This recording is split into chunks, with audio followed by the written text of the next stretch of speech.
Vamos a comenzar con el tema de hoy, las dificultades en la administración de las colonias hispanoamericanas. Bien, este tema alude a los problemas que tenía la corona española para gobernar las colonias hispanoamericanas. ¿Qué problemas en el gobierno se les presenta a la corona española para gobernar las colonias que tenía aquí en América, que son estas que vemos representadas en el mapa en dos virreinatos? El virreinato de Nueva España, que es lo coloreado en verde, y el virreinato del Perú, coloreado en amarillo. En primer lugar, vamos a tratar la sociedad colonial, la cual se encontraba organizada en clases según el color de piel y el lugar de nacimiento. Por ello es llamada por algunos autores como sociedad de castas o sistema de castas, porque la división en clases estaba fundada en el color de piel o lugar de nacimiento. En la cumbre, en lo más alto de la escala social, tenemos a los blancos. Los blancos se distinguían en peninsulares, españoles, es decir, españoles, y se les decía peninsulares porque habían nacido en la península ibérica donde estaba España. Por otro lado tenemos a los criollos, es decir, los hijos de españoles nacidos en América. Se dedicaban al comercio, eran propietarios de tierras y funcionarios públicos. Sin embargo, los cargos más importantes eran exclusivos para españoles.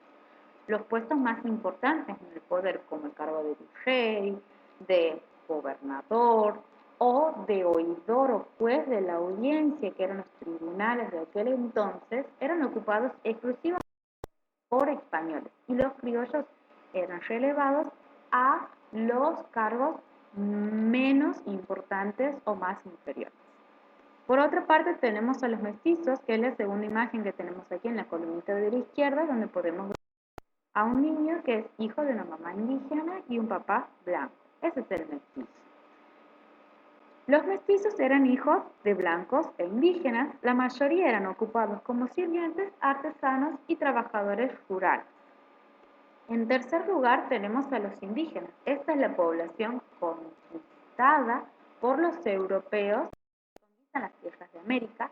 En este caso estamos hablando de grupo conquistador, los españoles, y los indígenas son los conquistados. Estos eran mayoría en algunas regiones de América, como en el Alto Perú, que es la actual Bolivia, y Nueva España, que corresponde al actual México. No tenían derechos políticos fuera de sus pueblos. Ellos residían en pueblos de indios, como eran llamados en aquel entonces, regiones o pueblos, ¿sí?, más pequeños, que eran ocupados exclusivamente por indígenas y donde realizaban sus tareas.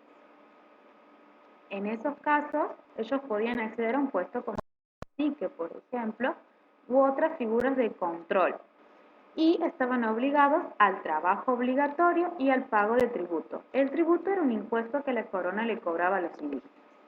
Por otro lado, tenemos a los zambos, como podemos observar aquí, fruto de la unión de un negro y un indígena. ¿Sí? Ahí vemos, este niño es el zambo en este caso. Los zambos eran hijos de negros e indígenas, no tenían derechos y eran empleados como sirvientes y artesanos. En la misma condición que los zambos tenemos a los mulatos. Eran hijos de blancos y negros, no tenían derechos y eran ocupados como sirvientes y artesanos. Nuevamente, en esta imagen tenemos a un niño mulato fruto de la unión entre una mujer y un hombre. Por último lugar tenemos a los negros. Los negros eran la última clase social, ¿sí?, la clase social más oprimida. En su mayoría eran esclavos, no todos, algunos habían alcanzado la porque sus amos, como eran llamados sus propietarios, se les había otorgado, o porque estos la habían comprado con trabajo. No tenían derechos. ¿Por qué no tenían derechos? Porque ni siquiera eran consideradas personas. La mayoría trabajaba en plantaciones en condiciones infrahumanas, es decir, en muy malas condiciones, y una minoría eran sirvientes domésticos. Estos últimos, los que trabajaban en los hogares, gozaban de una mejor situación porque realizaban tareas más livianas que aquellos que trabajaban en plantaciones. Este tipo de sociedad va a generar inconvenientes, problemas, tensiones o roces, fruto de la exclusión y la explotación.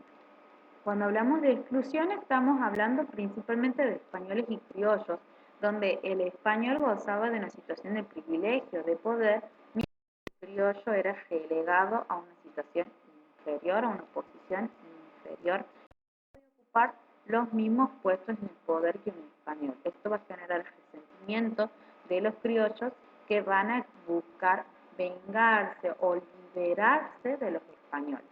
Y por otro lado, tenemos a los restantes grupos sociales o étnicos que sufren una grave explotación y por ello se van a levantar mediante rebeliones contra las autoridades para alcanzar sus libertades pese a que no lo logran.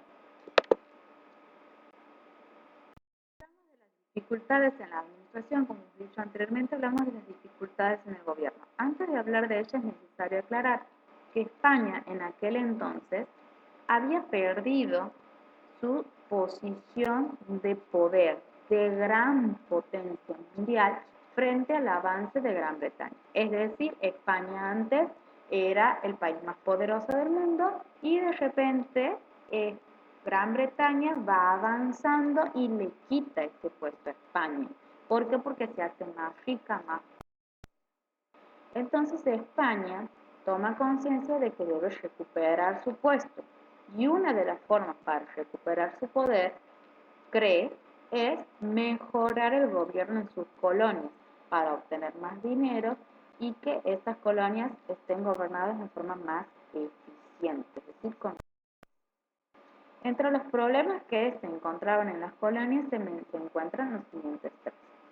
Las grandes distancias de España a América. España se encontraba en otro continente, muy lejos de América. Por ello, para el rey español era muy difícil controlar lo que ocurría aquí en América, controlar que los virreyes hagan bien su tarea, que los gobernadores hagan bien su tarea, los que fiscalicen, es decir, los que cobran impuestos, hagan bien su tarea, y esto daba lugar a irregularidades, a problemas, ¿sí?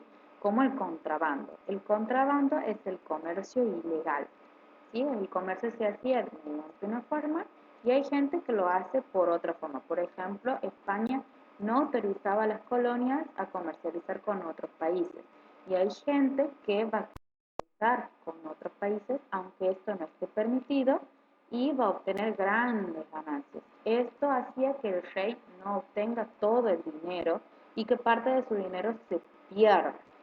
Por eso es que busca controlar esta situación.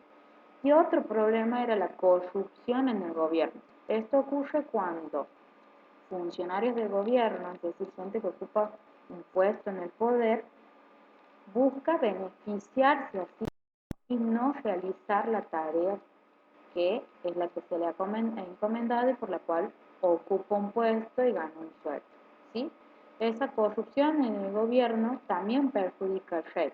Por eso este rey, frente a estos tres grandes problemas y ante el gran objetivo de recuperar nuevamente su posición frente al mundo, plantea una solución. Y esta solución son las reformas borbónicas. ¿Qué son las reformas borbónicas? Cuando hablamos de reformas hablamos de cambios. En este caso son cambios administrativos, ¿sí? Es decir, tienen que ver con la forma de gobernar, económicos, es decir, tienen que ver con el dinero, militares, tienen que ver con las y territoriales, tienen que ver con la forma en la que está organizada la tierra, que hasta ese entonces estaba organizada en dos virreinatos, luego va a haber cambios. Su nombre, el nombre de reformas borbónicas, proviene del nombre de la familia real española. La familia real de España, la familia del rey, tenía un apellido, los Borbón, así eran como eran reconocidos. Por eso es que a estas reformas, a estos cambios se los conoce como reformas borbónicas, porque son llevadas a cabo por los Borbones, que es la casa reinante en España. Ese será el tema que veremos en la próxima clase. Nos vemos, hasta luego.